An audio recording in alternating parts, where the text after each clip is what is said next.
Parents computer ইনস্টিটিউটের পক্ষ থেকে সবাইকে জানাচ্ছি অনেক অনেক শুভেচ্ছা অভিনন্দন। ইতিপূর্বে আমরা ছবির কিভাবে ব্যাকগ্রাউন্ড রিমুভ করা যায় সেটা আমরা ইরেজার টুলের মাধ্যমে দেখছিলাম। আজকে আমরা দেখব কিভাবে একটি ছবি ম্যাজিক টুলের মাধ্যমে ব্যাকগ্রাউন্ড রিমুভ করা যায়।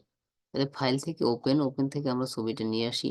এখান থেকে আমরা যে ছবিটা এখান থেকে এই ছবিটাকে আমরা যদি নিয়ে আসি, নিয়ে আসার পরে এখান থেকে আমরা ছবিটা ক্রপ করার মাধ্যমে আমরা ছবিটাকে প্রথমে যে সাইজটা আমি করতে চাই, অর্থাৎ আমি পাসপোর্ট সাইজ করতে চাই, যাতে পাসপোর্ট সাইজ করতে হলে আমাকে এখান থেকে ওয়াইডটাকে 1.6 ইঞ্চি এবং 2 ইঞ্চি 300 রেজলিউশন দেওয়ার পরে আমি কি করব, এটাকে জাস্ট পাসপোর্ট সাইজে পরিণত করব।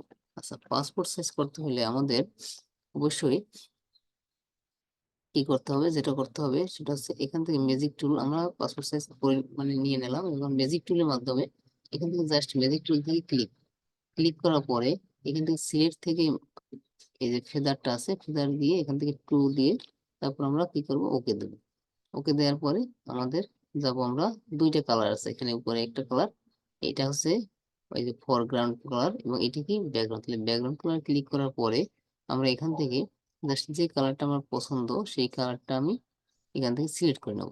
সিলেক্ট করে নেওয়ার পরে আমি জাস্ট এখান থেকে সিলেক্ট করে নেওয়ার পরে আমি এখান থেকে জাস্ট যে যে কালারটা আমার প্রয়োজন সেটা ওকে দেওয়ার পরে আমি কিবোর্ড থেকে control back space, just control back space দেওয়ার পরে ব্যাকগ্রাউন্ডটা কিন্তু আমার সুন্দর মতো আমার একদম সেট হয়ে গেছে। এবারে আমি এটাকে একটু ছোট করে নিই, ছোট করে নেওয়ার পরে এই যে এখান থেকে আমি আশেপাশে মানে আমি নিয়ে নিতে পারি। এখান থেকে ফাইল থেকে ক্লিক করার পর নিউতে যাওয়ার পরে এখান থেকে প্রিসেটে গিয়ে আমি যদি একটি এ4 সাইজের পেপার নেই, ওকে দিই। ওকে দেওয়ার পরে যদি আমি মুভ টুলের সাহায্যে আমি এই ছবিটাকে এই পাশে নিয়ে আসবো। নিয়ে আসার পরে আমি এটাকে বড় করার পরে এখান থেকে জাস্ট আমি ছবিটাকে আমি সাইজ করব। অর্থাৎ আমার এখন প্রিন্ট আউটের দিতে হবে, সেই জন্য আমি এখান থেকে জাস্ট আমি এভাবে আমি এটাকে সাজিয়ে নেব। আমার যতগুলো লাগে সেটা আমি সাজিয়ে নেব।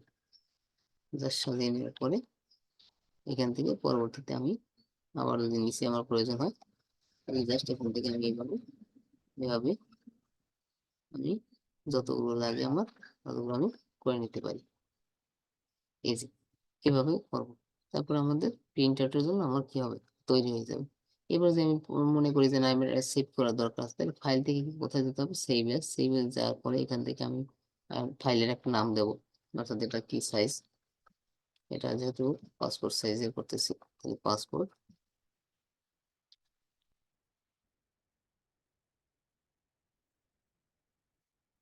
Passport size photo